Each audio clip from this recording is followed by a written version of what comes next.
Hello LinkedIn, me again. Sorry we're a wee bit late today.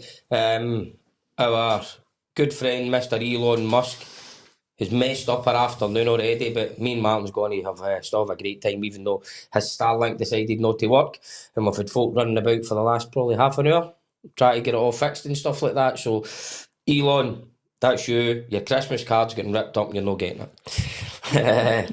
So thanks everybody for joining us today. What show we on, Andrew? 45. Show 45. Wow. Salute on it. No wonder I'm knackered, Martin. So show 45, and we've got a fantastic guest with us today, which is Martin Tocker, and he is from Ayr United. And we're going to talk a wee bit more about Ayr United, the football club, what they do for the community, and also talk about Martin. Martin's living every boy's dream. That you support your club and then you end up going in and running it, right? So you can talk more about that in a minute. But before we go on to Martin, so you've watched a couple of shows. The first thing we do is we have a couple of shout-outs. So shout out to yourself, Andrew, Bold Mango Media for making all this happen, and a shout out to our friends at Grow. So I'll let you hold that one up to the camera, Martin. I'm afraid to drop it. That is quite incredible. Isn't it? So just hold it up there. So this is a new thing out of Grow. It's like a big lemon curd donut thing with meringue on top of it. And there's a shift in eating that. That is a couple of shifts in eating that. Brilliant. And then a couple of the Old Faithful. So we've got a honeymoon slice and one of the cookie dough caramel things, but the caramel bit's been eaten off it already. So Alana, I know that you're watching because you were just talking to us, so if you can do us a favour and let us know if you can hear us and see us okay, that would be absolutely amazing. Just drop me a WhatsApp or drop Andrew a WhatsApp. What we're also going to do today is we're going to open up for some questions for Martin, because we're going to get into quite a lot. So Martin and I have had a wee brief chat about obviously some of the things that it's all good. Cheers, Andrew. That some of the things that Ayr do as a club, and I think it's fantastic. So it'll be good. What's she saying? I can't even see. I've not got my specs on. So thanks, Alana, whatever you've said. So talking about the stuff that the club do, and some it's really, really good. And we go into the community wealth building aspect, because there's quite a lot of people for sure watch this. Whether they're watching it just now or they watch it later on. But we'll have a wee stop, maybe 20 minutes in, and just see if there's anybody that's got any questions for you. So please put some questions in for Martin, because it'd be good to get everybody else that's sitting there's views, even if you're a Kelly fan. Right, so I've got I love you every day. You getting on your cup? I've got I love you every day as well. There you go. Yep. We're both loving everybody every day. So Martin, tell us a wee bit about you, because we'll start off with the being a supporter and then getting to actually running the club. How was that journey? Yeah, well, I would say I didn't think it would end up at this point when I first came along to Somerset Park to watch a game, but delighted that it has. So our family originally from Lanarkshire, moved down to Ayrshire when I was maybe 10.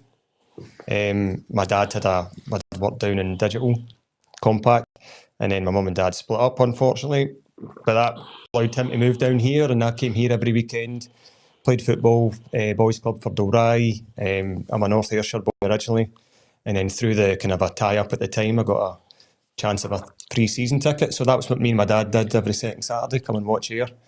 And we just kind of probably hit it at a right time. Bill Barr must have recently taken over, and in terms of the ownership and spending a bit of cash. You know, the year after my first game, we won the Division 2 title, and then there was the excitement of trying to stay up, and then we were doing well in the cups, taking some scalps, beating Kilmarnock more than once, and I just got hooked on it. Yeah, I loved it. And even after my dad had to move to Ireland for 10 years, but even after he left, I would get the train down every second Saturday to come to games. So Brilliant. Loved it. Being a football fan, it becomes an addiction, doesn't it? It becomes an addiction, and it's just something that's hard. It's hard to miss. But you're obviously that fan. So every boy's dream, right? So that every boy's dream, and girls, sorry, because obviously I've got a daughter that used to play football, but every boy and girl's dream that support a football club. Their dreams are so it's one, first of all, playing, right? Then it's being the manager. Then it's running the club, right? Maybe some are the other way around, all that kind of stuff. But how, when you first get your job, obviously your first job was a commercial manager. Commercial manager at first, yep. So again, slightly weird in the fact that I probably worked to live before, and you know, I got lucky in the sense that I came out of uni, kind of dotted around kind of retail jobs, wasn't really sure what I wanted to do. You know, got a relatively good job. Somebody took a chance on me, and I get loads of experience at my previous workplace. And the commercial manager job came up, and it was probably the one and only time I've ever applied for a job thinking, oh, I really hope I get this.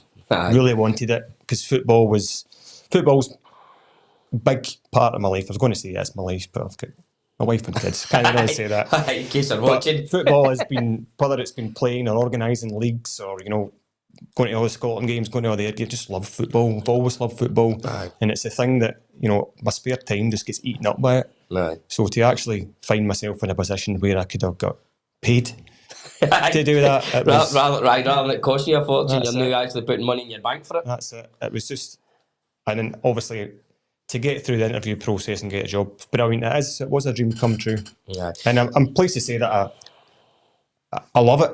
I do love it. It's not a job anymore. No, it's very much, you know, it's full on. You need to do a lot of hours out with your 9 to 5, but it never really feels like work. Aye.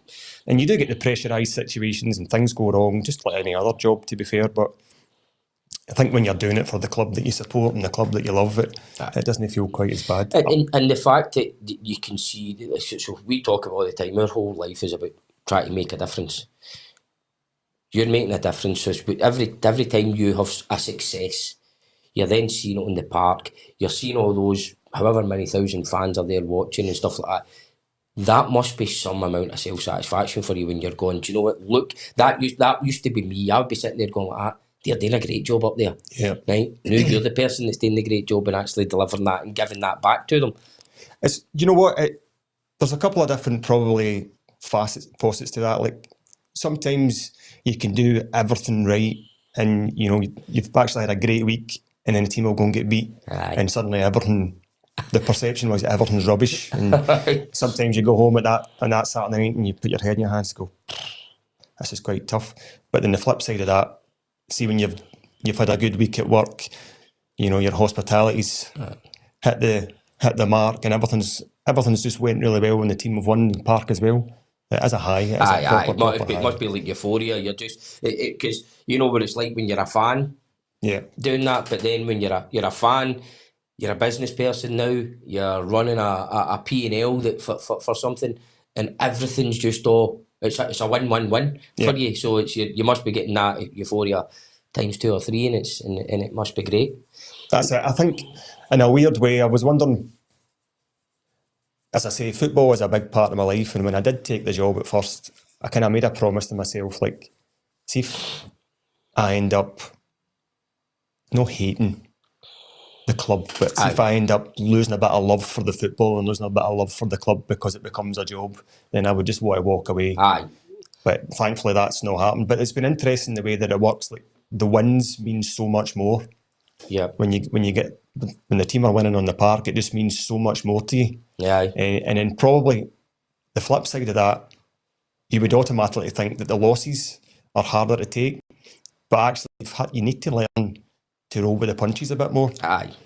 Because you can't let, you know, one loss out of 36 or whatever it might be just totally derail everything that you're doing. Aye. Because what you're now doing is you're, as a fan, you're not seeing all that. It's just your gut. Yeah. Right? Now is running the vision. You have to believe in the vision. Yeah. You need to believe in the future strategy and the plan, and make sure that you can deliver on that rather 100%. than just getting down in the dumps. That's it. I think, you know, you can't. I think we talk about it at the club a lot. When you're winning, celebrate it, and you know, enjoy it, because at some point in football, in any sport, that stops. Aye. And then you need to be able to deal with that and pick up the pieces and move on relatively quickly, like instantly. Aye. You know, you can't be feeling sorry for yourself. No, definitely not. And I think for me, obviously this shows about how we think things can be of help to business or help to people. But I think that message and what you've got there is you've followed a dream, right? And you've made that dream a reality. So I think for any people that are watching this, that are sitting going, I would love to become an astronaut, right? Right? Yeah. Well, go and become an astronaut, right? Go and do everything that you can to become that. And when you are get yourself in a position, and if something becomes available, go and try it. That's it. And try and get to the place that you love and the place that you want to be. Because people sit in jobs all the time that they don't really like, they don't really enjoy.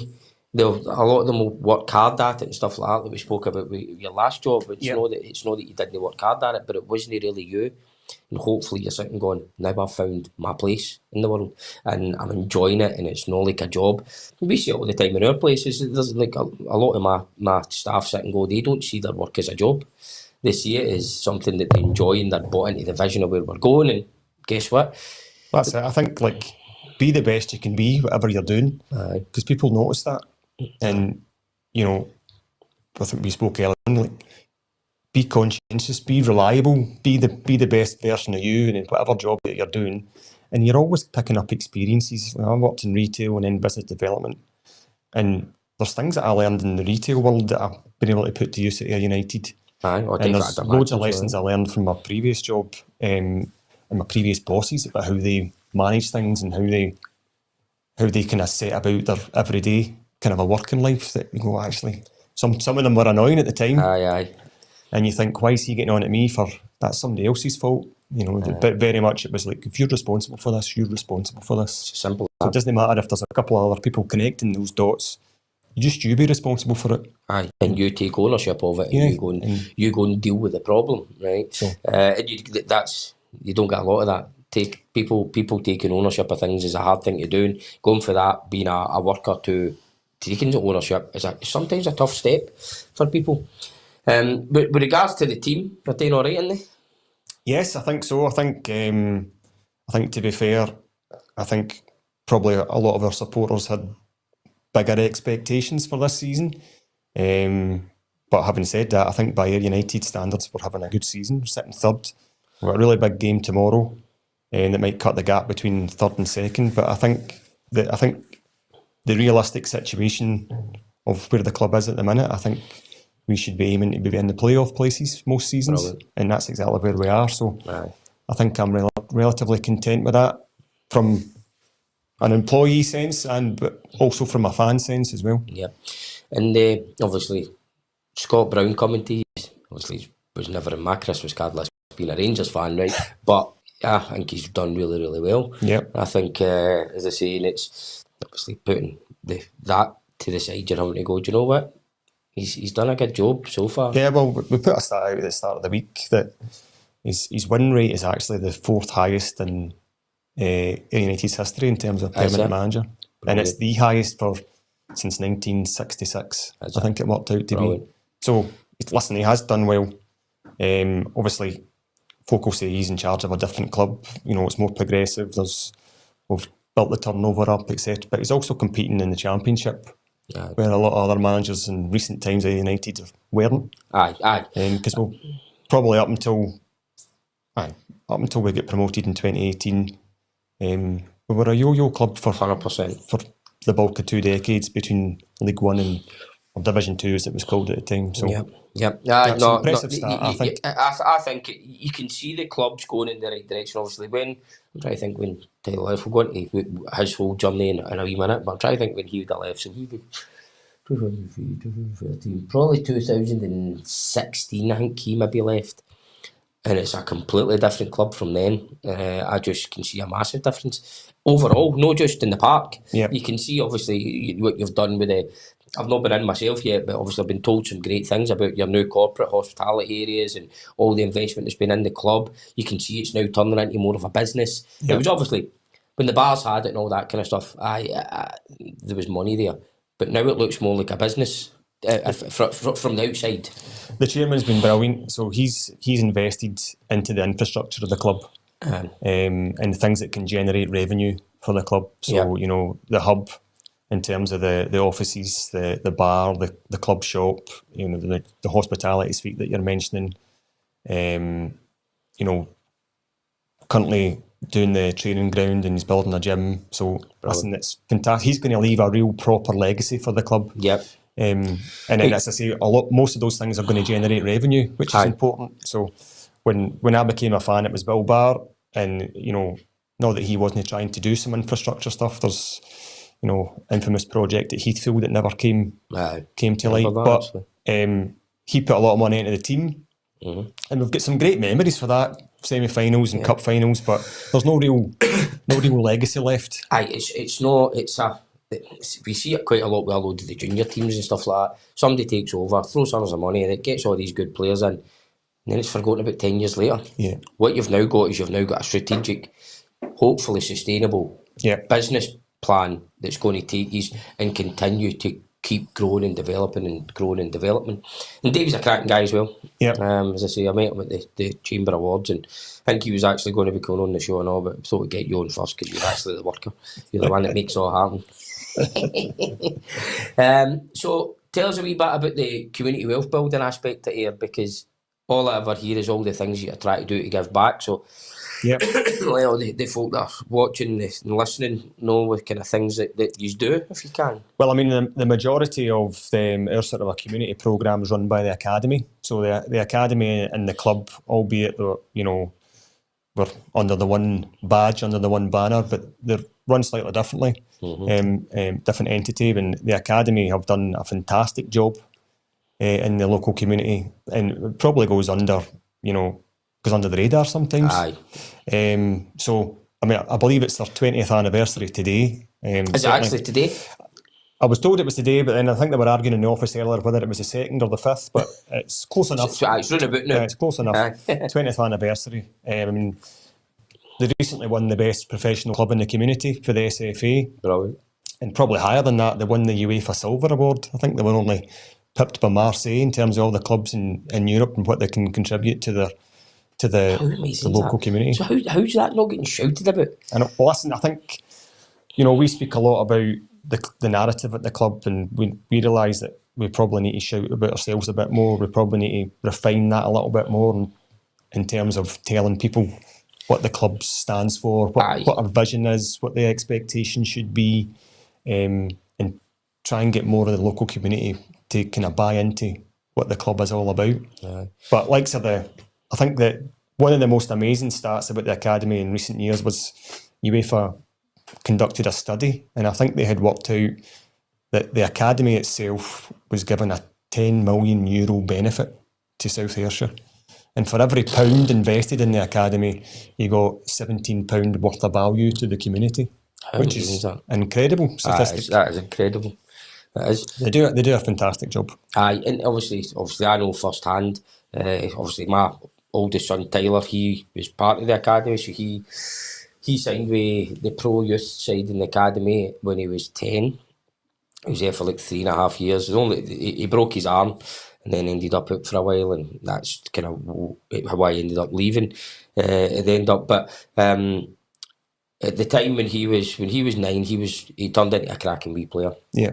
And people would say, "Oh, what are you going to do if he gets scouted?" And I was like, "He's no gone." I says, because it just ruins him.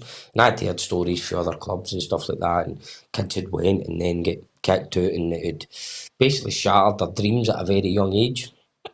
And then I'm going to give Raymond a shout out, and so old Raymond Patterson, and actually Kevin Bruce, the late Kevin Bruce, so Kevin was there as well, and obviously unfortunately he's not with us anymore. They came to me at the Land of Burns tournament. So I ran Tyler's team at the time, and we were at the tournament, and Tyler, I didn't think was the best player on our team. I thought there was 2 or 3 other boys that were maybe better than him, just skillful wise and stuff like that. And they come up to me at the end and went, "We're looking to talk to you about that young boy with the blonde hair, number whatever he was." I says, "Oh, that's Tyler Burns." I says, "That's my boy." I'm like, "We'd be keen on getting him along to United." And I was like, "Nah, He says, I don't think so. I said, what about such and such and such and such? They're better players like that. Don't worry about them. But why talk about him? And the reason I wanted, he was a good player, don't get me wrong, back then. But the reason was because he had, we were playing against Cumnock. Cumnock were a very good team, and Tyler got booted in the face, burst his nose home, and he came off the park and basically, being the dad and the coach and all that kind of stuff, I wiped his nose in my t-shirt and tell him to get back on the park and get back on the park, basically within 2 minutes. Get the ball, ran around 3 or 4 players, tap in. And that's what we're looking for. We're looking for kids that have got resilience, kids that have got all these kind of stuff. And when they started talking to us about it, and then what they said is, before you go away and say, what we want to talk to you, they talked about the academy, they talked about everything else, and they said, listen, just come down and see it. And then I came down and I went to see it, and I went, this isn't what I thought it was going to be. It was inclusive. It wasn't a right, okay, let's, like a hire and fire type scenario. It was, let's buy into the community feeling of this. We're all about trying to help build up these kids to become the best version of themselves. It's no, we're going to make them all play for Ayr United, right? It's make them the best version of themselves. And I was like that. Ended up totally bought into it. And he, as I say, he had 3 seasons there, and see the difference in him in so many levels. It's just, and it's things that people don't see. It's teaching them about social media, teaching them about what's right and wrong, teaching them all these things.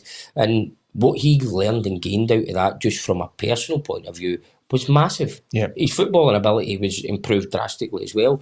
But it instilled something into him that's turned him into the man he is today. And I don't think people appreciate that.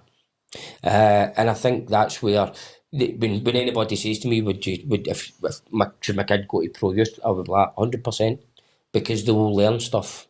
And for me, what he got out of the academy was brilliant, and the people there were great as well.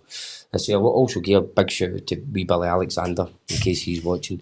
So Billy, I can't believe you're still there, and to see you still take the youngest age group, because they're the only ones that are no bigger than him. Well, Billy actually sometimes likes to go in the panda costume and do a bit of the mascot stuff. So, does he? Yeah.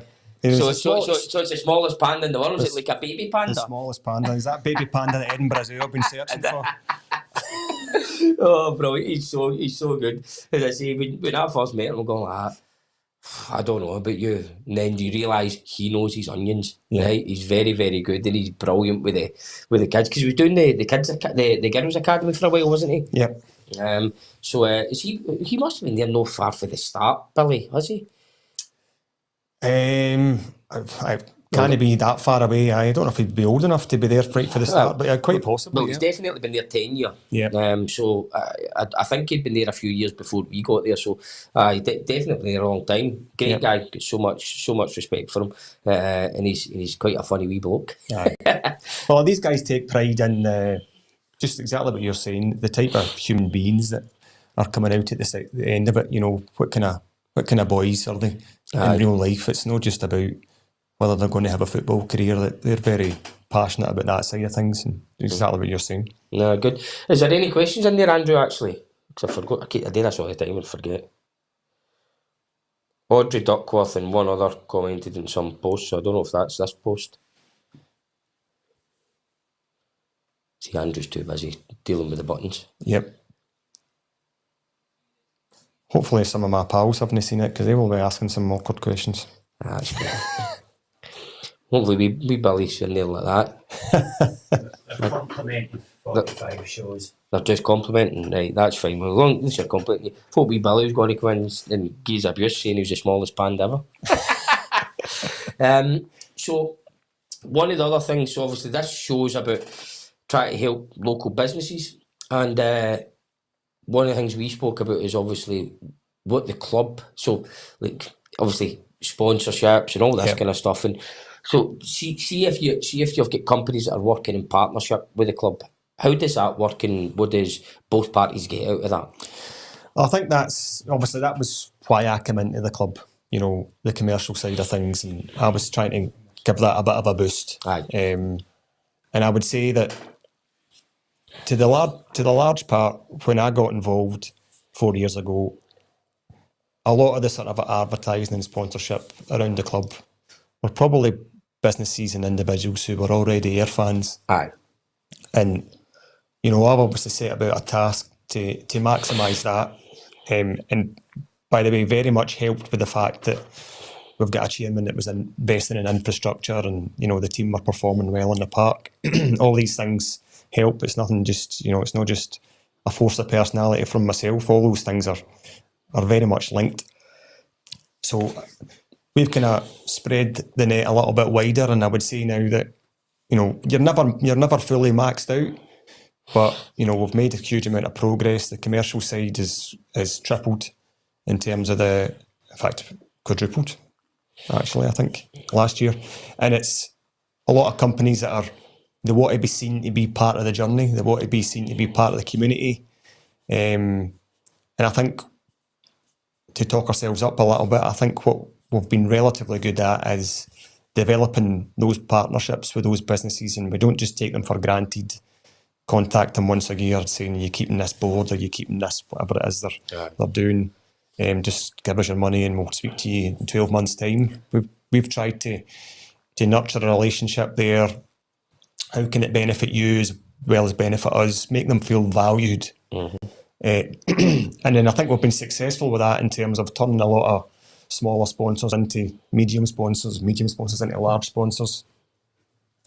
And it's getting them connected with the other sponsors, making them feel part of a community, making, just genuinely, again, I've already said it, but just making them feel valued at the club.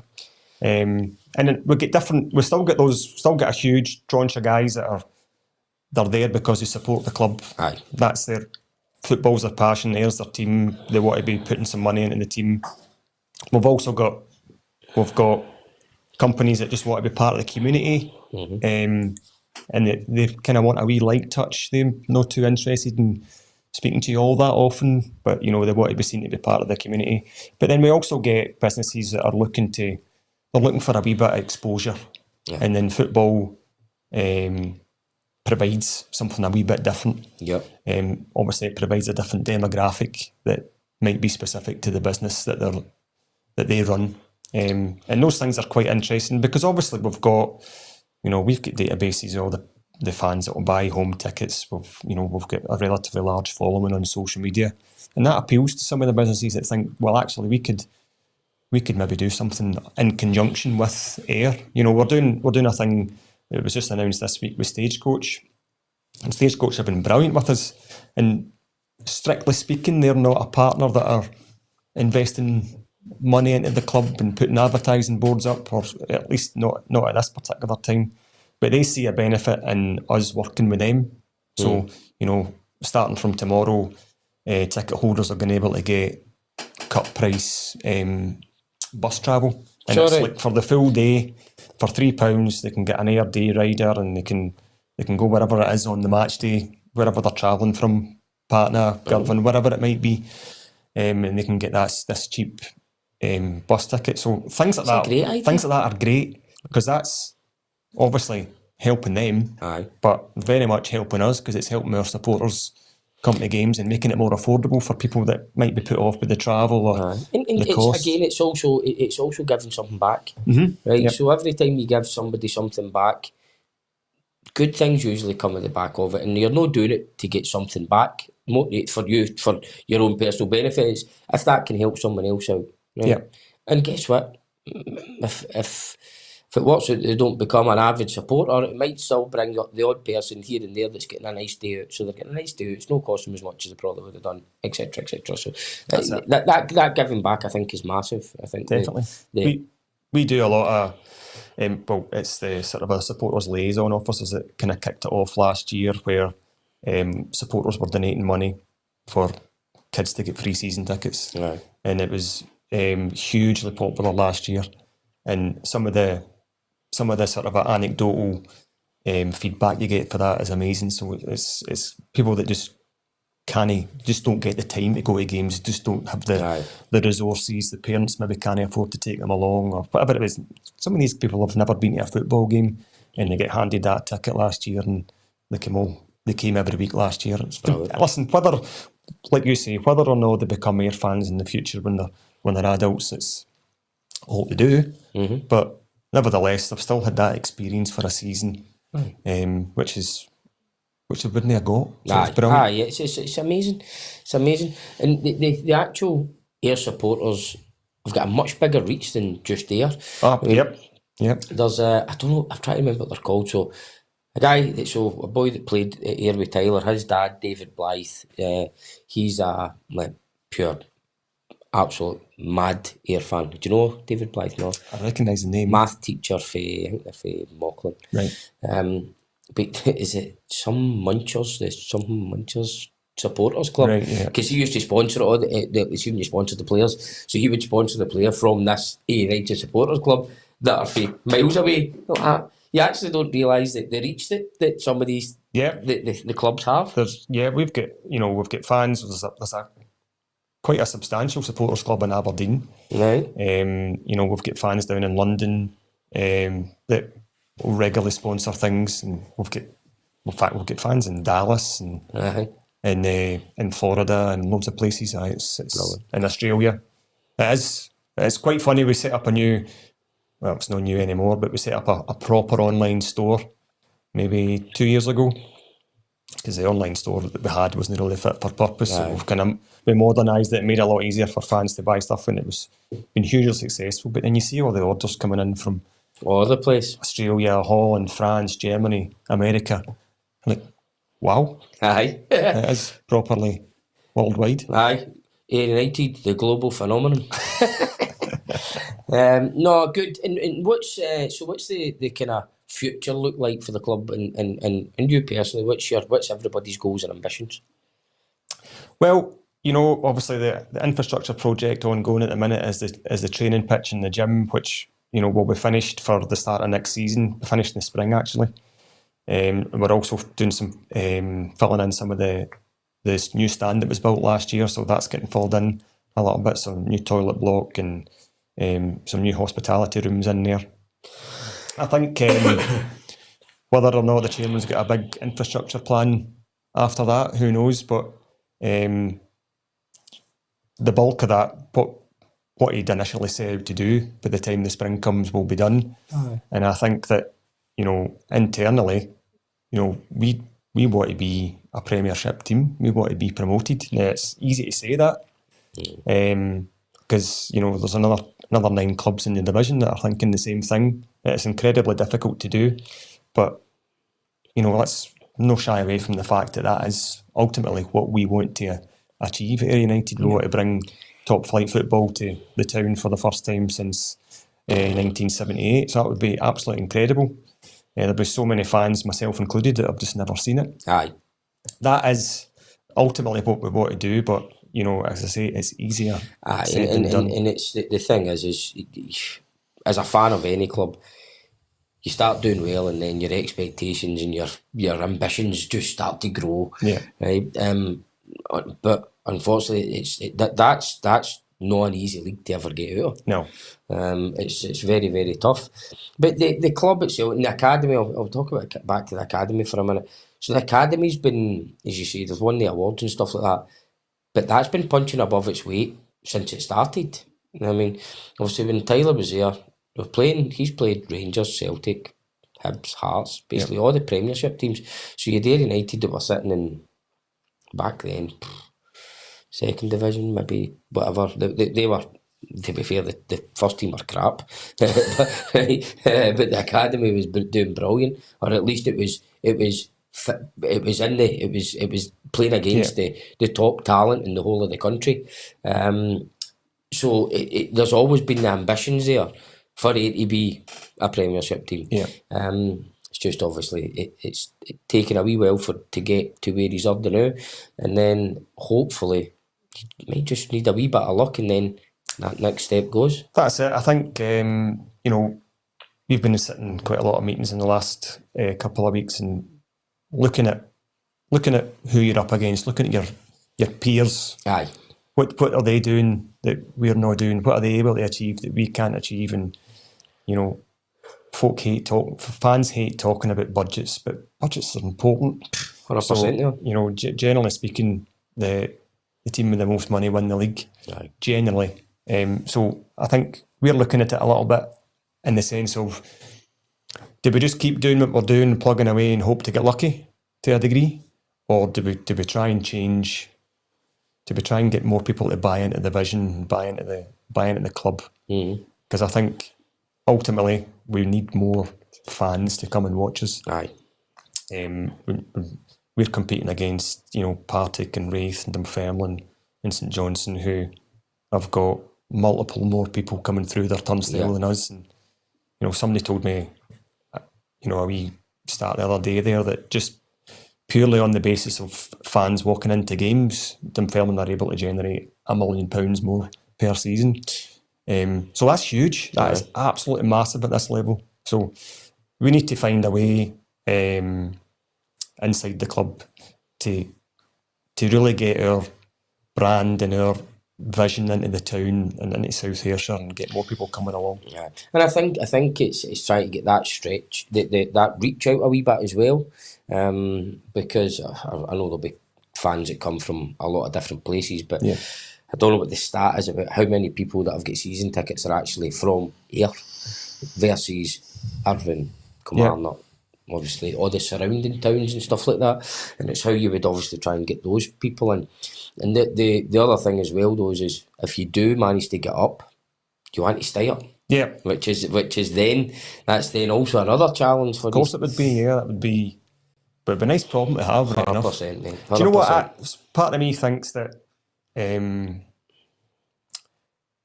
you did strike it lucky one year and you got yourself up, maybe through the playoffs, like Livingston have done a couple of times recently, I think it would maybe just change the whole mindset. Because rather than something that's not happened since the 70s, it would be very fresh in everybody's mind that Ayr can play in the Premiership and we can welcome Celtic and Rangers and Hearts and Hibs, and it just becomes something that isn't out of reach anymore. It's actually, you could touch it, and then maybe that just would change the whole sort of a set up around the club and just the way that people perceive the club in the town. I 100% agree, because when you speak to anybody that's not from this area, they see, maybe not so much now, but they used to see that Kilmarnock were the Premiership team and Ayr were the team that was down there, right? Obviously, the perception's obviously now changing, but see, as soon as you're up there, that whole perception's gone. Of course it so is, people that are looking outward in, it's a different viewpoint altogether. And it would be great. It would be great to have both Ayrshire teams sitting up there and actually. I don't know why I was nodding at that. I didn't mean to nod at that.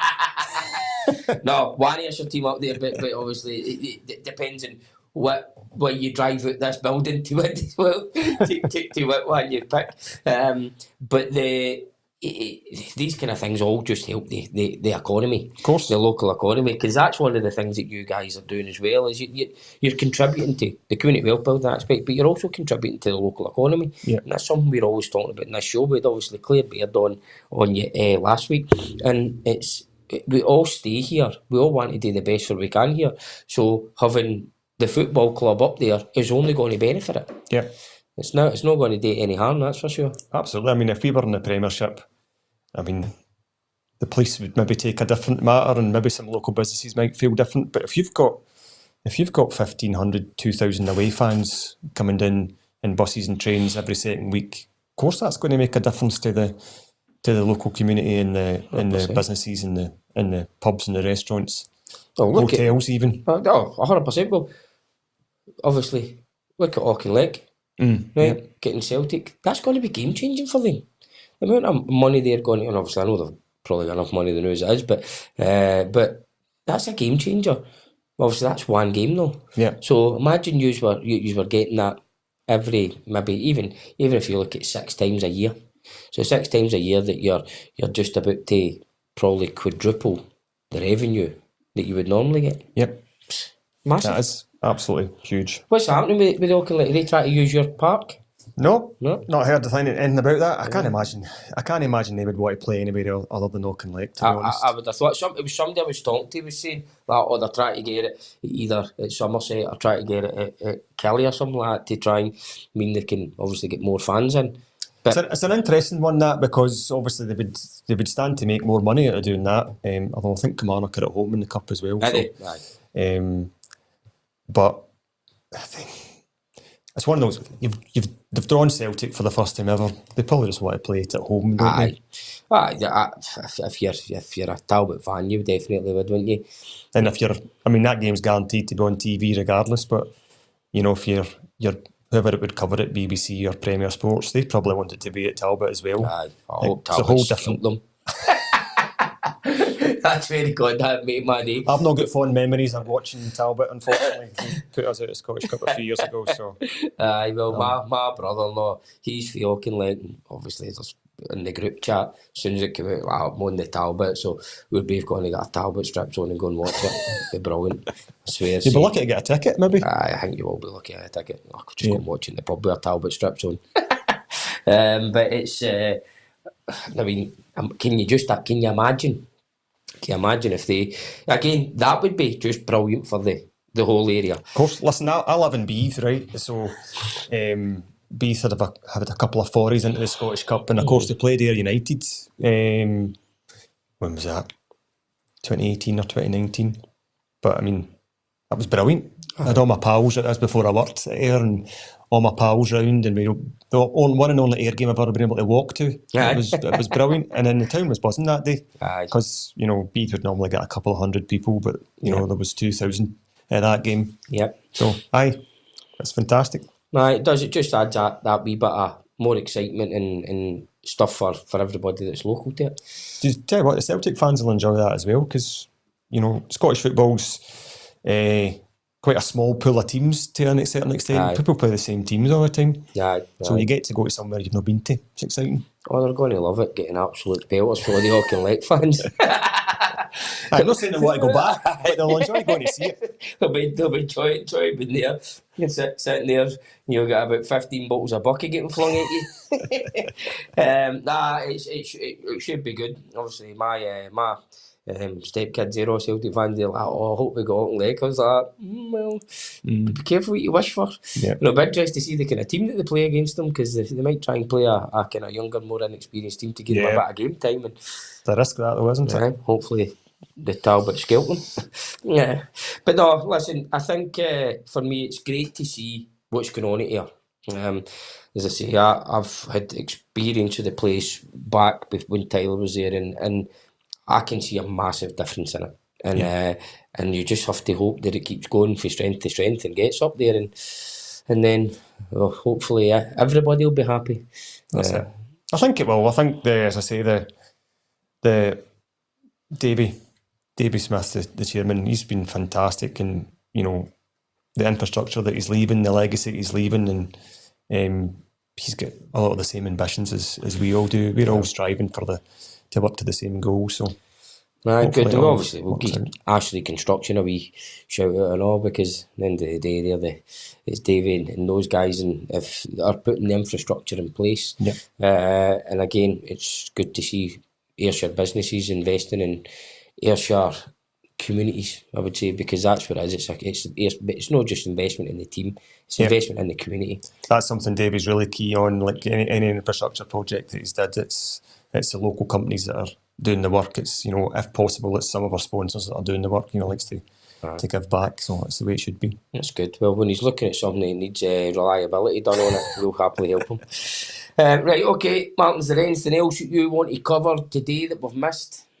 No, I'm all good. Really enjoyed it. Thanks very much for inviting me along. No problem at all. As I say, I think it's great, because what we've always had on here, it's been there's been a kind of, the theme always was about things that will help businesses, and I think businesses being involved in like local businesses in Ayrshire being involved in a local team, I think can be massive benefits to both the team, the community, and the business. So I think it's been very relevant for the show, but also the fact that it's somebody that can chase their dreams. Because I try and kind of help tell people that kind of stuff all the time, and for me, I mean, see if I ever became, like, say, the general manager of Rangers, right? I would absolutely love my job, right? Maybe not now, because they're pretty crap. But it's a short-term job that these days. It certainly is. I put it this way, I wouldn't go and get a company card in my name. But you would still. I can only imagine how much pride it gives you every day when you're walking into your work, even when things maybe aren't going great. So anybody, any kids that are on that are young adults even that are watching this, follow your dreams and they can sometimes come true. Quite right. All right, brilliant, mate. Thank you very much for that. Right, we're going to go and get stuck into these cakes because it's 1:20 and they all look awesome. So anybody that's still watching just now, thank you very much. Anybody that's watching it back, thank you very much for watching and staying on till now. And anybody who wants to and thinks that they like the sound of getting involved in Ayr as a club and a community, then how do they get in touch with? Who's the best person to get in touch with? Me? Just get in touch with me. Yep, so LinkedIn or find us on the website. My email address is plastered all over it. Aye. So, yep, go for it. Aye, get in touch with Martin and then see if you can help get them up to the Premiership. Perfect. All right, perfect. Thank you very much, everybody. Right, cheers, Martin. Thank you very much. Cheers.